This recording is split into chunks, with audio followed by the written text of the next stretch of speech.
Hi, this is Nebraska Governor Pete Ricketts, and we have another podcast of the Nebraska Way.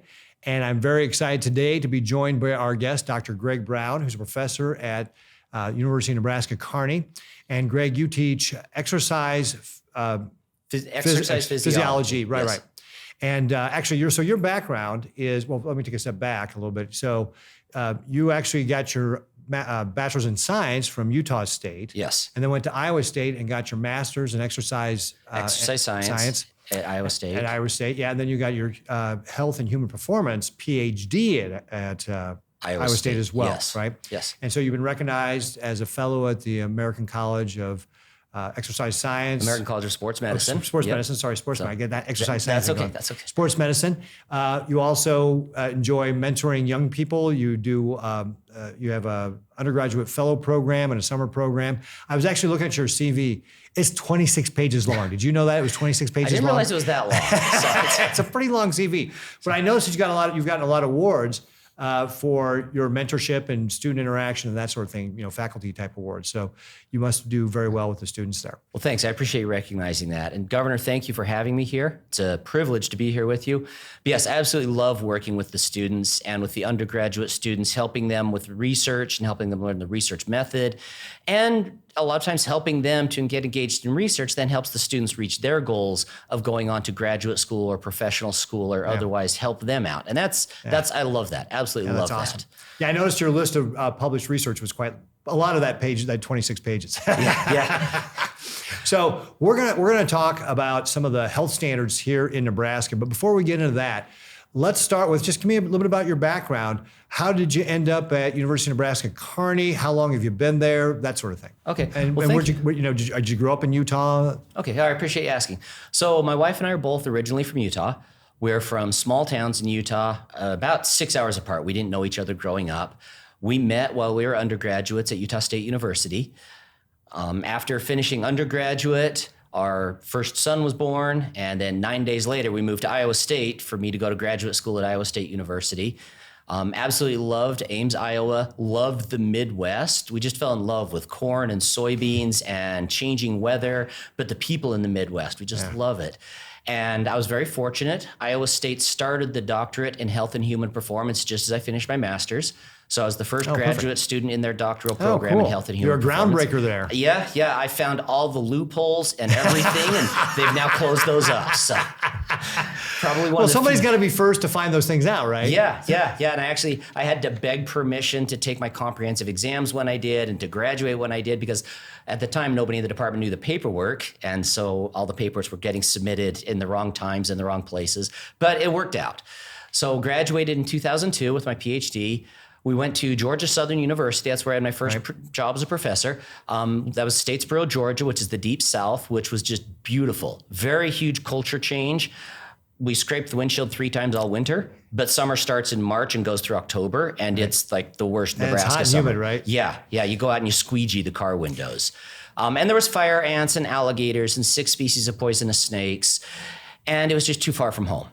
So then in 2003, I started looking for a new position, and there was an opening at UNK. And so I came to the University of Nebraska at Kearney. I interviewed there, went to a Tri-City Storm game while I was there. I saw the sandhill cranes and the snow geese migrating. I guess at the time it was mostly the snows. And it just fell in love with Kearney. And so I'm very, very happy. Great city, it's an amazing place. And I'm so grateful they offered me the position there. I love the mission at Kearney for working primarily with undergraduate students from rural communities, that's where I'm from, is a rural community. Kearney was the right size for my wife and I, so we moved there in 2004. And have been there ever since. We've raised both of our sons there, basically. They were 7 and 4 when we moved to Kearney. And so how old are they now then? 24 and 20. So they're all grown up almost. Yeah, they're grown up. Our oldest son, he's a heavy equipment operator for Blessing Construction there in Kearney, and he really loves that. Our youngest son, he's actually on a mission for our church right now in Barbados. Oh, wow, fantastic. And he'll come back in December, and then he's planning to go to school to become a dentist. Very cool. Very cool. Great, good deal. So is he looking at staying here in Nebraska to be a dentist? He would love to stay in Nebraska. He would love to Good. live in Kearney the rest of his life, from what he tells us. All right, good. Now, So when he gets through with dental school, whether there's a position for a dentist in Kearney or not, we'll never know at this point in time. But, Right. But he definitely wants to stay in Nebraska. It's home to him. It's home to my son. Really, it's home to our family. all right, good deal, good deal. Well, great community. And the other thing about UNK that I think is always cool is you've got a lot of international students there Yeah. as well. Yeah, So UNK has a great presence of international students.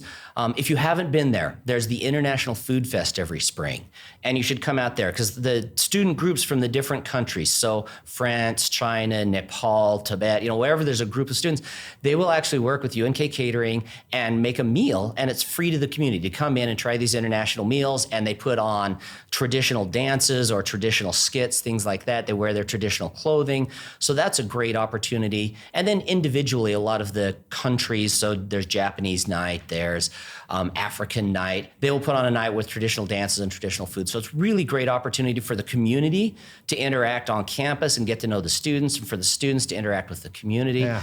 So it's awesome for that. yeah, that's really cool. Yeah, you got some great restaurants there as well. And actually, my wife and I, when we were in Bhutan, this was years ago, met a couple of girls who were actually going to UNK. Oh, wow. And so we actually helped them with the transition when they landed here in Nebraska, got them, helped them move into UNK. But Bhutan is just a tiny country sandwiched between India and China. And you're like, really? There's two Bhutanese girls are going Yeah, to it's just UNK? crazy. Yeah. So it was totally fun. Yeah. All right, so we're going to switch gears on you a little bit now, because one of the things that the Nebraska Department of Education did in March is that they released their health education standards.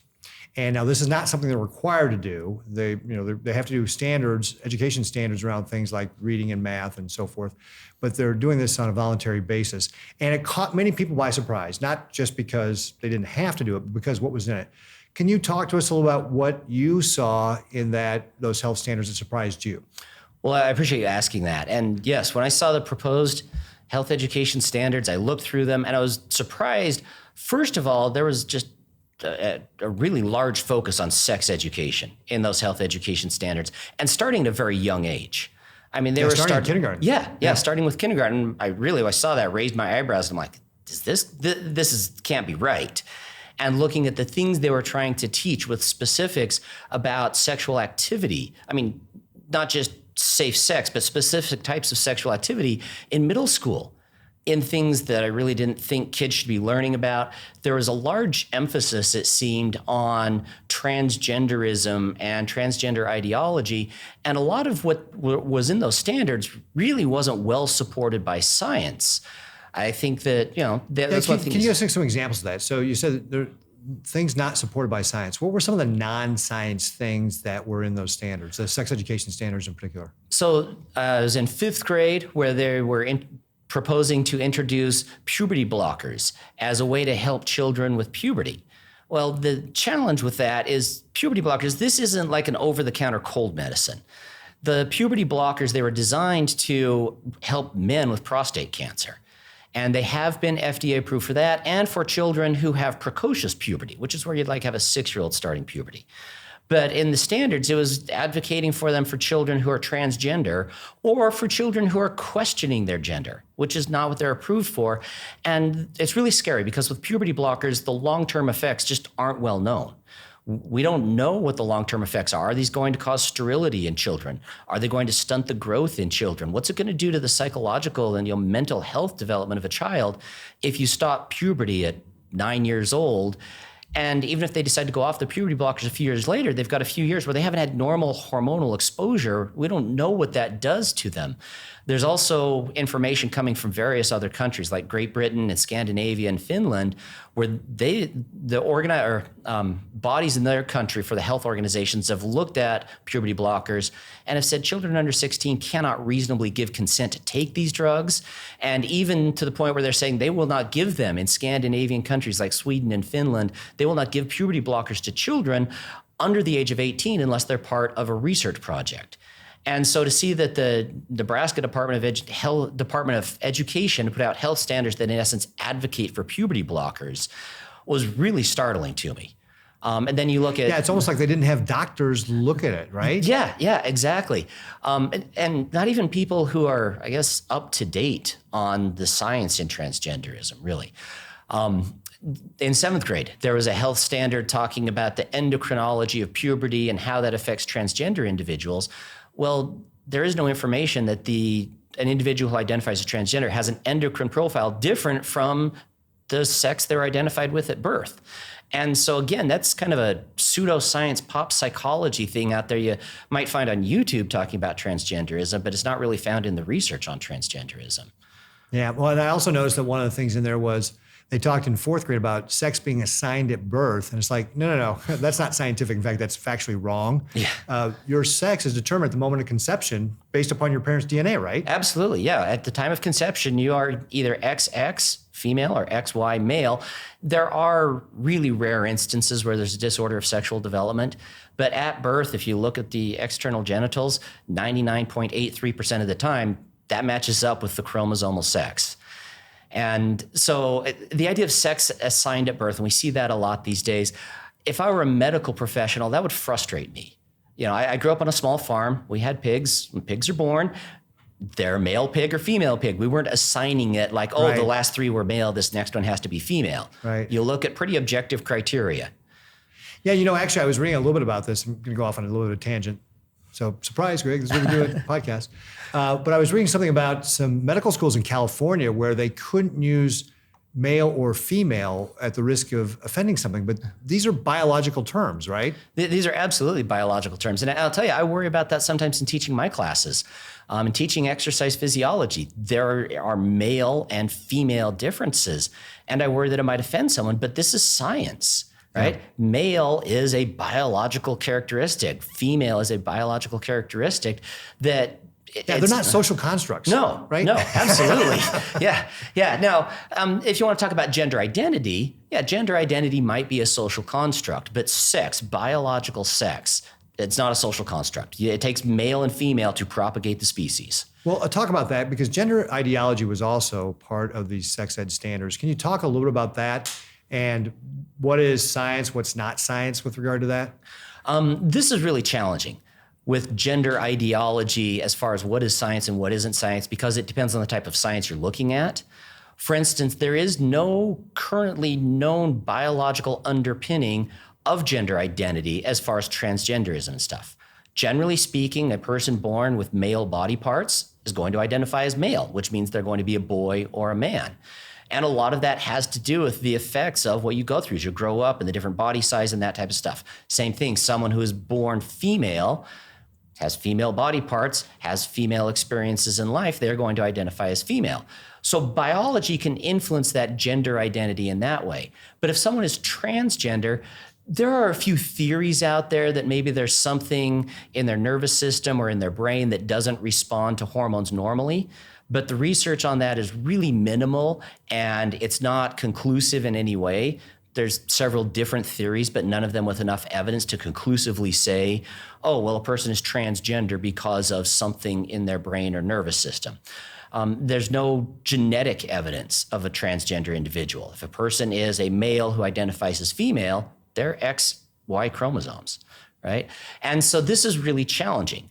And then you have individuals who... And just on that, because you're a physiology teacher, that all leads to, whether you're XX or XY, that leads to actual physical differences between male and females, but beyond just the genitalia, right? There's bone structure change differences and things like that that are just part of being either male or female. Oh, right? Absolutely.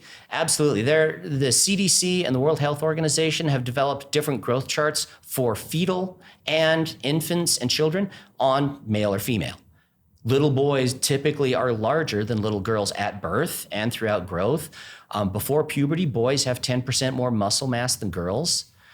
Once they hit puberty, of course, then we see massive differences where adult men are 6 inches taller, 30 pounds heavier than adult women, on average have 50% more muscle mass than women. The shape of the pelvis is different between men and women, which changes the angle between the knees and the hips in men and women. So again, getting back to what you do, this all impacts what you're teaching in your classes with regard to health and human performance, for example, that men and women are going to have to take a different approach, at least slightly different based upon their physiology to things like exercise and health. Is that fair? Yeah, absolutely. There's a lot of information coming out now saying that, yes, we should have different exercise training plans for men and women because of these things.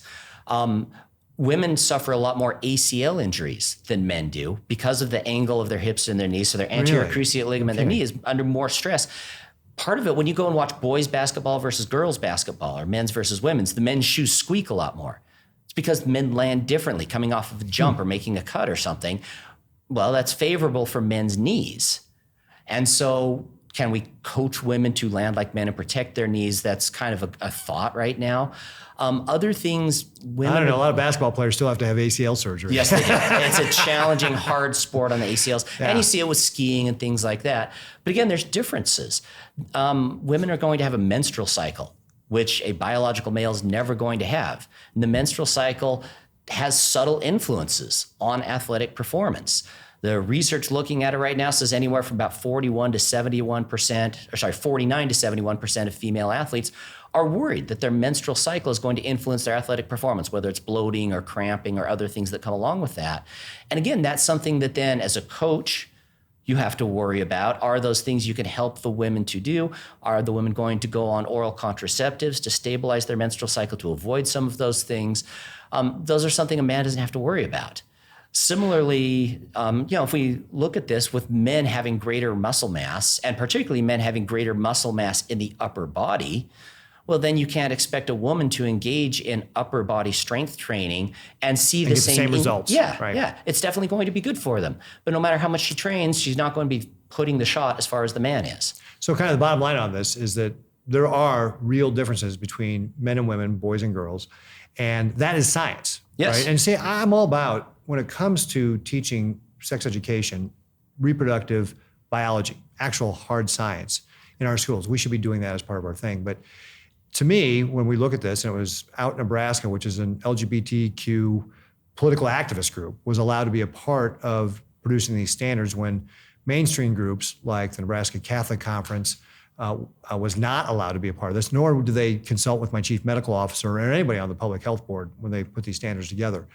And that's one of the reasons why I've called for these standards to be scrapped, because we really should stick to the science and not some of these things like gender ideology. The State Board of Education has come back with a second draft. I know they've taken some of that stuff out, but talk to me about kind of what's still in there and what, do you have any concerns about, what's still a part of this draft? Yeah, so in the second draft, they did remove a lot of the blatant sex education, gender ideology. So, kudos to them for listening and removing some of it, but they left a few nuggets behind. For instance, in fifth grade... So should people still be concerned because of the things they left in there? I would be. You look at 5th and 7th grade, they still left stuff in there about gender identity.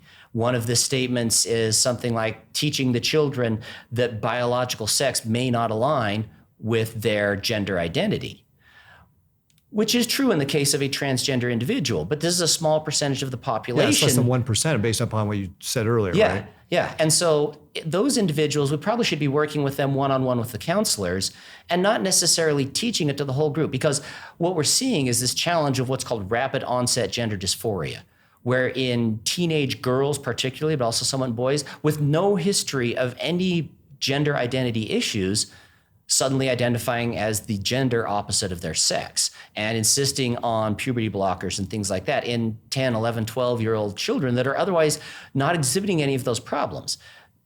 This is kind of a social contagion of it. And so if we're teaching that in the school, that's going to introduce these problems, which, I think we're better off teaching children, well, you have boy parts, you're a boy.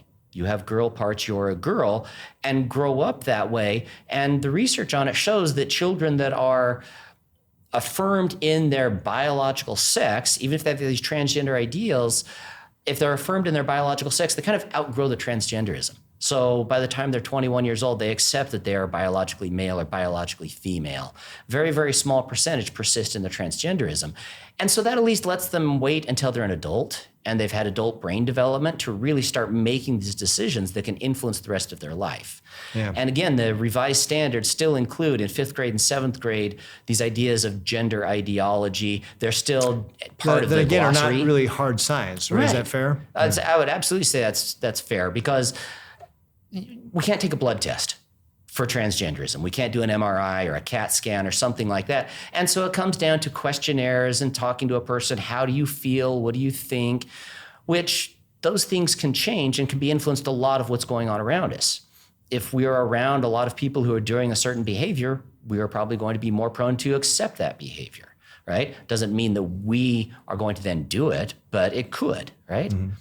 I was reading one article, and if you haven't read the article, then we'll just move on. But it was about women who are have on the spectrum for autism, and how this could be related to their autism, and not necessarily how they're feeling about being transgender, though it just again kind of influenced by social media or something like that. Have you read anything along those lines? Yeah. A lot of these kids that are exhibiting this gender dysphoria, this transgender identity, they have other psychological comorbidities, anxiety, depression, autism spectrum disorders. And so a lot of them perhaps get on this idea that the transgenderism is a way to solve these other problems. But the research on puberty blockers shows that it doesn't help with depression or anxiety or the autism spectrum disorders. And so they're going down the wrong road.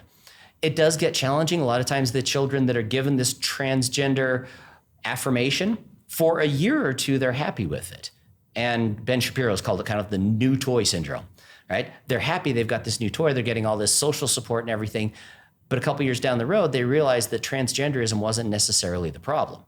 And their other problems have not been addressed by this. And so this is where the cautious watching approach, really, where you just affirm the children that they're loved and cared for, but yes, you were born a boy, you are a boy. That's what's shown to be very effective in the long term.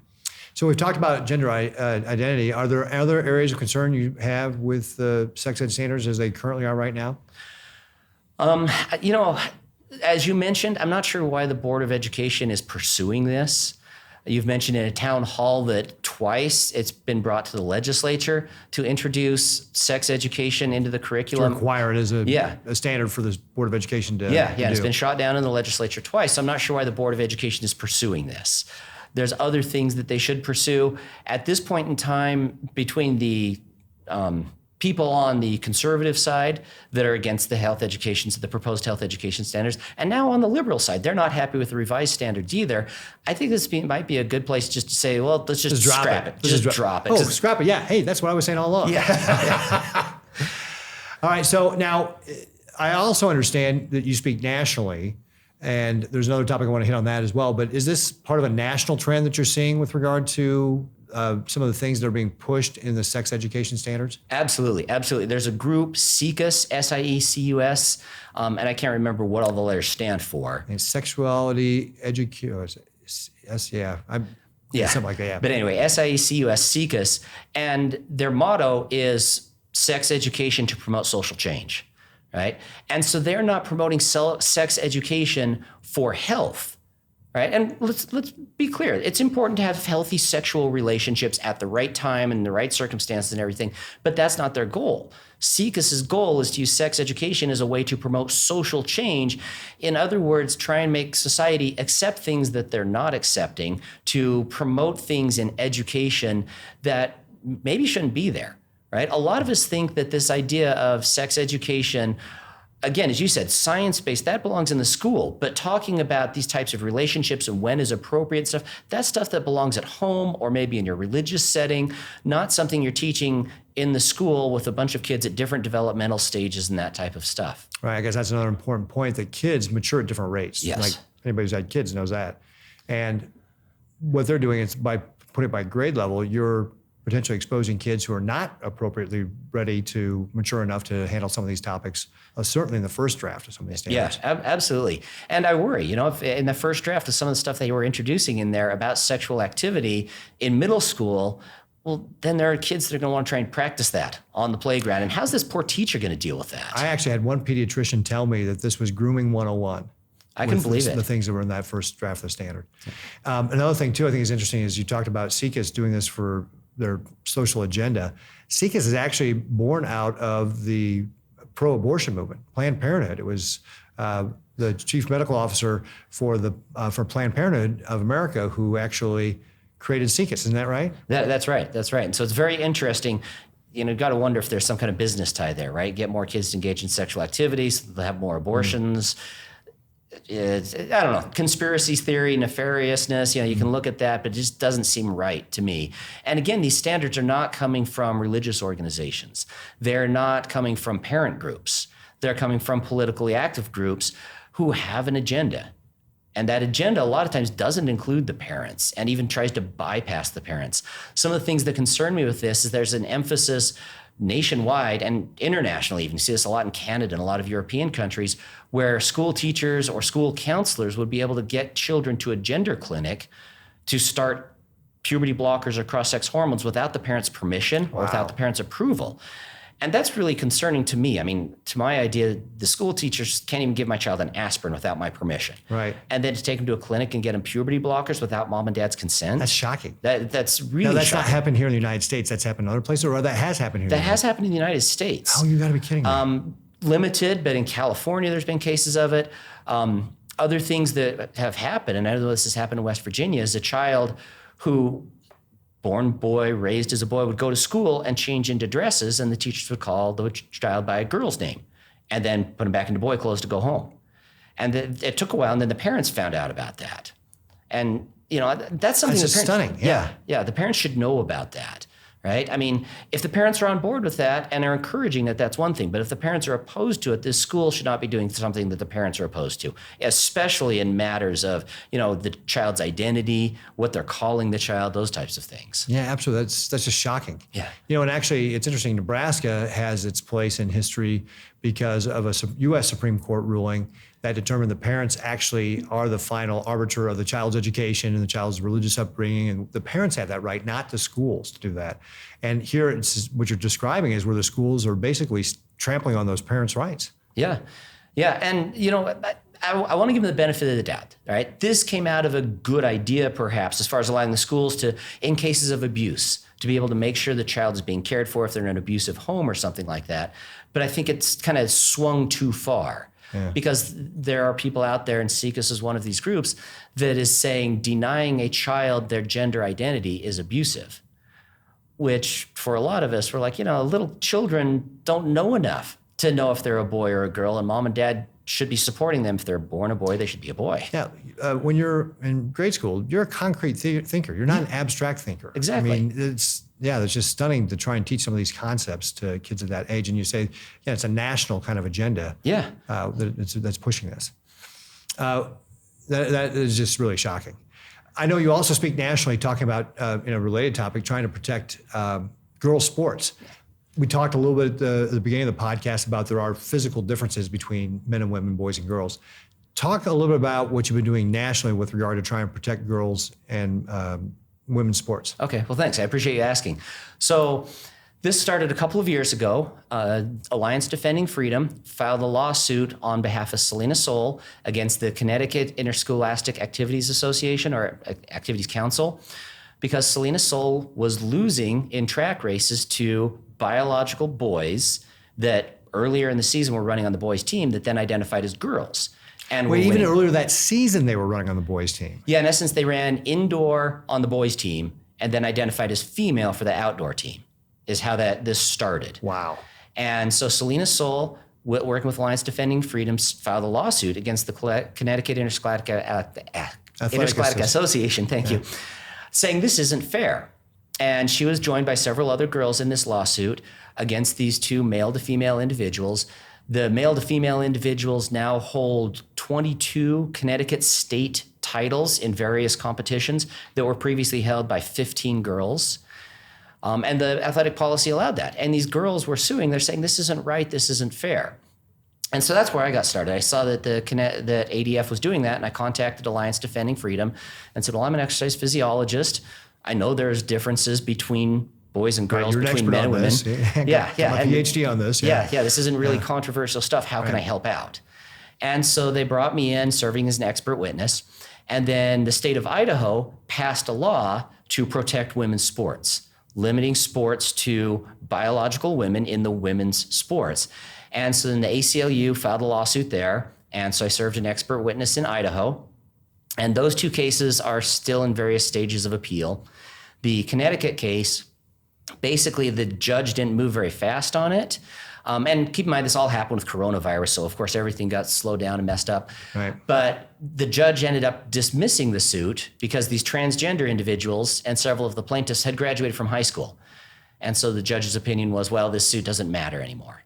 The girls are appealing it that's because... kind of a cowardly way out, frankly, because it would set a precedence for future little girls to protect their... Exactly. Oh, geez. And so that's where that's an appeal, is that's what the girls in Alliance Defending Freedom are saying, well, we would like our titles back.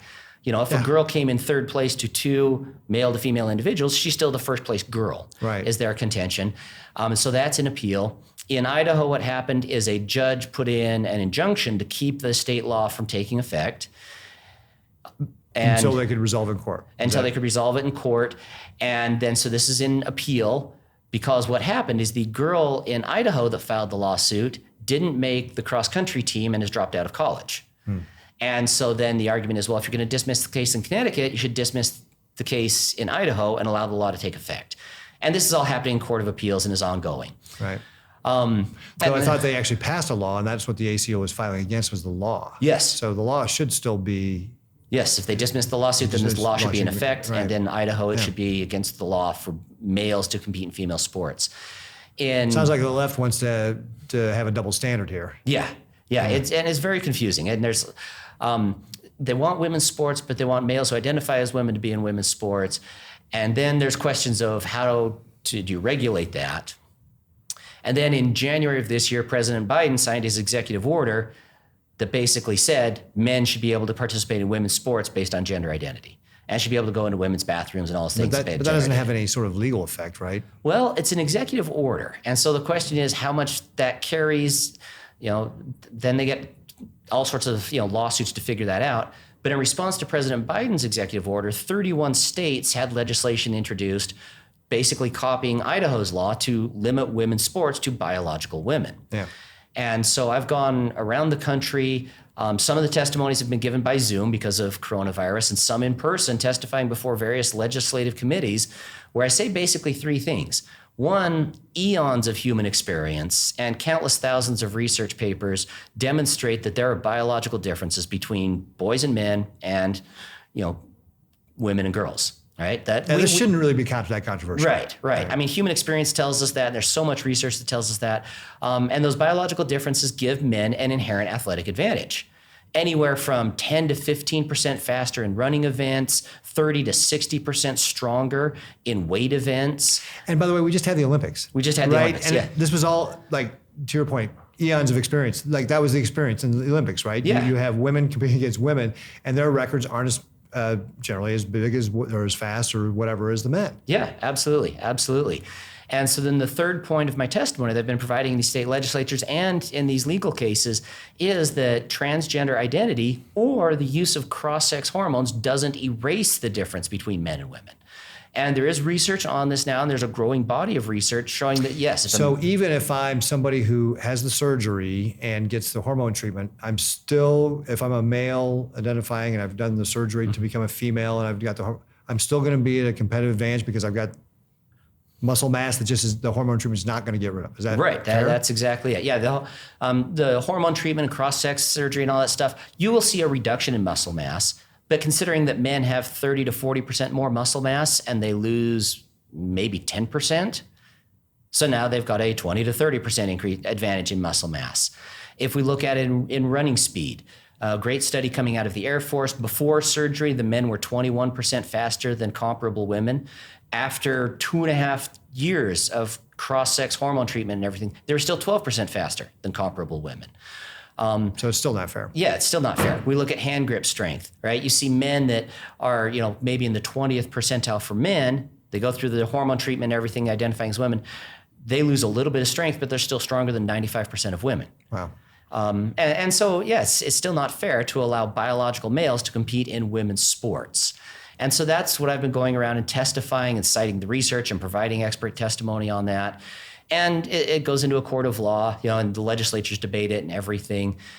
Right now, there's a half dozen states that have passed laws to support this. So Arkansas, West Virginia, I'm not going to be able to name them all. It's being debated in Texas right now. I think Florida has signed into law that women's sports are limited to biological women, which is what we do for fairness. And then another important thing is we look at it for safety.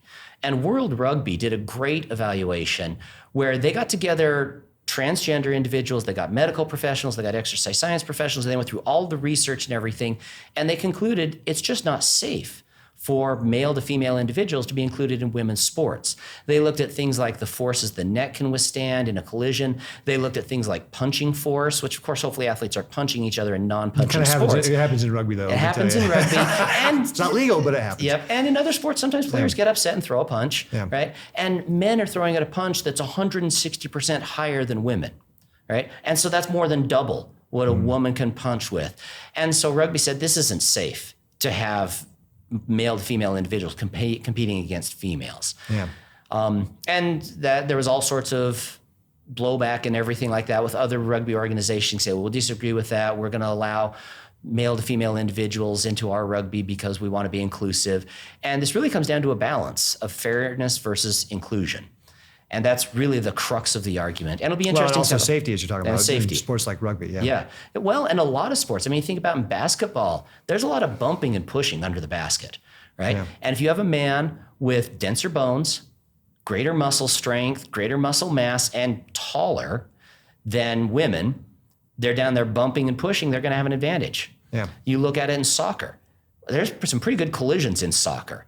And there was a transgender soccer player in England, and this transgender individual's teammate said, oh, we saw her fold opponents like a chair.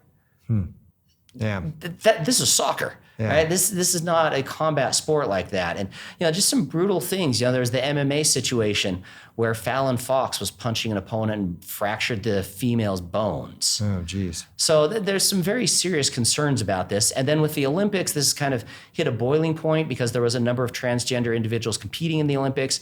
The one who probably got the most attention was Laurel Hubbard out of New Zealand, who's a 43-year-old male to female individual competing in women's heavyweight weightlifting. Oh, yeah. Where most competitors in that are 25 years old. This is a 43-year-old person. Laurel, that should tell you something right there. Exactly, yeah. And to think about it, Laurel as a male competing in male weightlifting was good, but not world class. But then transitions to female and makes the Olympics. Again, that should tell you something that there's some male advantage that isn't erased by transgender identification and the use of cross-sex hormones. Yeah. Well, let's pull it back to the sex ed standards that we've got here in Nebraska. So as I mentioned, the Department of Education and the State Board of Education have put out a revised standard, still has the gender ideology in there. What can people do? What do you, if you're a Nebraskan listening to this and you've got concerns about what they're going to be teaching in schools, you're a parent. Oh, actually, that was a point I was going to hit upon. Talk about the advocates, because you said these groups are advocates. Women's Fund of Omaha. If you go look at what they're putting out, it says at the top of it, communication to advocates. They have cut out the parent. They don't want parents weighing in on this. They're talking strictly to advocates to push their social agenda. Yep. But what can parents do who are concerned about this? So there's a number of things parents can do. There are organizations advocating on behalf of parents. There's the Protect Nebraska Children's Coalition. It's a grassroots group. They're on Facebook. They're getting a webpage up. Great place for information about when is your school board meeting. Go to your local school board, hear what they say, and talk to them about it. Contact your state senators. Let the state senators know. Right now, 30 state senators signed a resolution against the proposed health education curriculum in the first draft. I'm not sure where that carries over for the second draft, but they were particularly concerned about the sex education component of it. Mm-hmm. So contact your state senator, let them know. Contact the Nebraska Board of Education. Right? Contact both your representative for your district, but for the whole state. Let them know. Send them an email. Be polite, be kind, but let them know what you don't like about the standards, what you're opposed to in the standards. That's a big thing, is get out and be active and be involved in these types of things.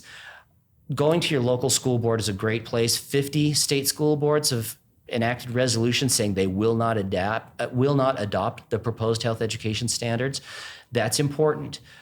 If the standards are approved, there are just a guideline. They don't have to be adopted by individual school districts. Unfortunately, a lot of times the individual school districts will, but be in communication with your school district.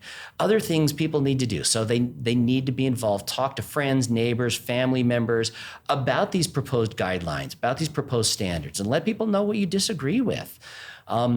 something we haven't talked about, but if we look at the glossary of terms on there, there are some words that are defined wrong. In the glossary of terms, and this is not sex education, this is more for health and physical education. The glossary of terms, they define aerobic incorrectly. They give a wrong definition of aerobic metabolism and aerobic exercise. A Google search could fix that. Yeah. Well, if whoever wrote those standards can't get that word right, how can we trust that anything else in the standards is correct? Yeah, it just gets back to what I said about, it doesn't look like they had a doctor or anybody with a medical background looking at this stuff. Yeah. And especially if they're getting the word aerobic wrong, which seems like, again, pretty simple to kind of fix that. Yeah, pretty basic. Aerobic Yeah, means pretty in the basic. presence of oxygen. Yeah. If we're talking about metabolism, it means you're burning carbohydrates, fats, and proteins using oxygen. And there's is really just wrong. And they do the same thing with anaerobic, with calorie, with several other terms. They are not defined Oh, these are correctly. basic terms. Yeah. When you were saying there's terms that are defined wrong, I thought it was more some of these controversial terms. You're talking about basic terms. Basic terms. Yeah. Things that are really easy to look up and define, and they're not. And so that gives me a huge concern on the overall standards when you can't get those basic terms correctly. And there's other things that other people could probably look at and find of concern in there. And so if the standards aren't correct, they should definitely not be adopted. Yeah. And I don't know that the Board of Education, should they really want to go into a third draft? Is that really where they need to be spending their time? Yeah. And are these terms still wrong in the second draft? Yes. They're still wrong in the Still second draft. wrong in the second draft. Still wrong in the second draft. Yeah. Didn't even get it right after that. Because I'm sure somebody must have pointed that out, right? You would think so. Again, you would think that on the second draft, they'd go through and make sure that all their I's are dotted and T's are crossed. Yeah, especially after all the attention the first draft got. Yeah. And you can find, you talked about contacting the State Board of Education, you can find that at education.ne.gov. So for our listeners and viewers out there, you can go there and get information about the school board, education.ne.gov. Yes. Anything else you want to kind of talk about with regard to these standards or what folks can do, just kind of pulling this up and wrapping this up? Well, I think overall, this has been a big wake-up call for me. And yes, I'm an educator, but I worry about what's going on at the university. I trust that the kids will go to school and the school will teach them what needs to be taught. But we need to look at all of the standards and pay attention to what's in there. That really gets to, I think, maybe the point that parents should be going to their schools and saying, tell me everything you're teaching my child. I don't really, I feel like some of my trust has been eroded here. Tell me what, if I were a parent, my kids are, now college age or older, but tell me what you're teaching my kid. Like now, if I were a parent, I'd be going to every classroom and saying, give me your curriculum. Yeah. I want it written down. I want to know what you're teaching my kid. Yeah, and talk to your children when they come home. Yeah. And if the kids are learning something that you don't agree with, don't just be quiet about it. Go to the school, go to the teacher, go to the principal and say, hey, my child came home and this was discussed in class today, and I don't think that should be discussed. Right? And this goes for whether you're liberal or conservative or whatever. Our schools should be focusing on teaching educational things. They shouldn't be teaching identity. They shouldn't be teaching ideology. Or politics, for example, right? Yeah, those things shouldn't be part of the curriculum, and we need to pay attention to that. And I agree with you. I think that there's been a lot of trust that has been lost, which is too bad. I know a lot of teachers, and a lot of teachers are doing the absolute best they can to teach the material the best way they can. And a lot of them don't want to teach this controversial type information. Yeah. They don't want to see it in the standards. Yeah, I mean, that's kind of where my point has been, similar to yours, which is, hey, look, you're talking about the science, that's great. Mm-hmm. But these other controversial topics, either they're age inappropriate, which you had in here, or they ought to be taught at home. This is the job for the parents to determine when the child is matured enough to be able to take on some of these topics. Absolutely. Yeah. Far cry from, I remember back when my kids were in grade school, getting involved when they stopped teaching state capitals, and I was all outraged because they weren't teaching state capitals. Yeah. It's really changed quite a bit. It really has. Anything else on this topic or protecting women's sports or anything else that we didn't cover you'd like to hit upon? Well, there's been a lot of concern about critical race theory. Oh, and yeah. That's not something that I have a lot of expertise in, so I don't want to say too much about that. You had a great podcast with Christopher Rufo, and so I'd encourage people to watch that to learn, to see what critical race theory is and find out, is this being taught in the school? Because there are some real challenges with it. If our schools are trying to teach that certain people are oppressed based on race, that may have happened in the past. And that, if you're teaching it historically, yeah, there are bad things historically. But to try and teach that oppression is ongoing and there's systemic racism, that is moving beyond facts and getting into more of politics and theories that probably don't really belong in a K through 12 classroom. Yeah, it's actually, when you're talking about that, critical race theory, I'm glad you brought that up, because that's one of the things that has been around for a while, and it's really a Marxist theory, right? Yeah. Teaching that you're an oppressor if you've got one color skin, you're oppressed if you've got another color skin. And certainly in this country, we should be teaching our kids about slavery. When I grew up, going to school in Omaha, Nebraska, we didn't learn about the lynching of Will Brown. We should have. Yeah. We didn't learn about the Tulsa Race Massacre. We should have, in the 1920s, how the Black Wall Street was devastated in those riots. Those are things, the ugly instances in American history that we should be learning about. But you don't need critical race theory to be able to learn about those examples of how we have to stamp out racism, and to teach that, one group because of skin color is the oppressor, one group because of skin color is the oppressed, divides us as a nation and is the opposite of our American ideal of working together toward a more perfect union. Yeah, absolutely. And that's what I remember learning in school, is that we don't judge a person based on the color of their skin. We judge them by the content of their character. Yeah, and right? In fact, that was Martin Luther King. Yeah, absolutely. Who was teaching us that. Yeah, and that's what we should be teaching our kids. And if you are judging somebody based purely on the color of their skin, that's not the right way to approach that situation, and you should learn better. But again, to teach that it's just based on skin color, and that's the problem with critical race theory, is it looks at everything through the lens of racism and doesn't necessarily look at it objectively, right? And that's where it doesn't belong in the schools, and that's where it is a problem. If you could look at it objectively and really use it as a way to say, okay, here are situations where race is a problem, but hey, let's look at professional sports. When you've got 80-90% of the NFL and the NBA are black individuals, right? That shows that our country can triumph over prejudice, because that started back with Jackie Robinson and stuff. Yeah. And we have triumphed over those racial prejudices and now give amazing opportunities to people irregardless of what their skin color is. If you can work hard, you can achieve. That's the basis of America. Yeah. And one of the things I've heard on this critical race theory is, people are saying, well, this is a college level theory, which is, we debate a lot of things. We debate Marxism in college, but that it's not being taught to grade schoolers. But then if that's true, why is the National Teachers Union, and in the case of Nebraska, the teachers union here in Nebraska, the Nebraska State Education Association, both came out defending critical race theory? If it's not the case that's being taught, why are they weighing in on this topic? Absolutely. I agree completely with you. If they're not teaching it, why are they trying to defend it? Yeah, and it's because they're using terms like anti-racism, which, if you look at Ibram Kendi, he's talking about past discrimination can only be remedied by present discrimination. And that's what they're talking about when they say anti-racist. Yep. And they use terms like equity as opposed to equality. Yes. Our motto here in Nebraska is equality before the law. Equity is about equal outcomes. That's Marxism. Yep. And so if those things are being imposed upon in the classroom or just in teacher training or any sort of staff training, it doesn't have to be, there's Christopher Rufo you talked about, done a lot of research, done a lot of investigative reporting on companies like Raytheon and General Dynamics that are imposing this on their workforce through the classes they require people to take. And that same thing could happen to our teachers. Yeah, absolutely. And it does. There's a great testimony making its way around YouTube, this 15-year-old boy talking about how after his first year of high school, being taught how whites are oppressors and blacks are the oppressed, how he notices race more than he ever did before. And that's where critical race theory is a problem, is when it's making people notice race.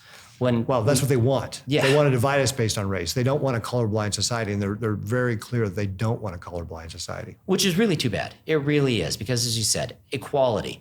You give people equal opportunities, and that's how people then are able to prosper. If someone is not going to work hard, they should not be rewarded as much as someone who does work hard. Yeah. All right. Any other topics? Thanks for bringing that one up. Anything else that you want to hit before we wrap up here? No, I think we've pretty well covered everything, Governor. I appreciate you taking time to visit with me. Appreciate this opportunity to be here with you. Great. Well, thanks very much, Greg. I appreciate you taking time. We're wrapping up another episode of the Nebraska Way, so please like us on Facebook. You can follow us on Twitter at @GovRicketts. Follow us on Instagram. You can always send me an email at pete.ricketts@nebraska.gov. Greg, how can people follow you or see your research? Like I said, 26 pages of CV. All right, but how can people follow along with you? So on Twitter, there's the UNKPAWL, Physical Activity and Wellness Lab. So we have a Twitter page that's fairly active, letting know about things that's going on in the lab there, and I'm part of the Physical Activity and Wellness Lab. We have UNK Loper Performance, also on Twitter, and that's about a lot of our community activities that we do for training for youth and things like that. Those are things we do in the lab that I'm involved with. Those are ways to keep up. Otherwise, I kind of have my personal social media that's more personal stuff. I don't really do much on professionally as far as social media. Try to stay behind the scenes as much as possible. Right. All right. Very good. Well, Greg, again, thank you very much. I appreciate everything that you're doing for our state. I appreciate the great work at UNK, and thank you so much for being on the podcast here. And that wraps up another episode of the Nebraska Way. Thanks very much for joining us.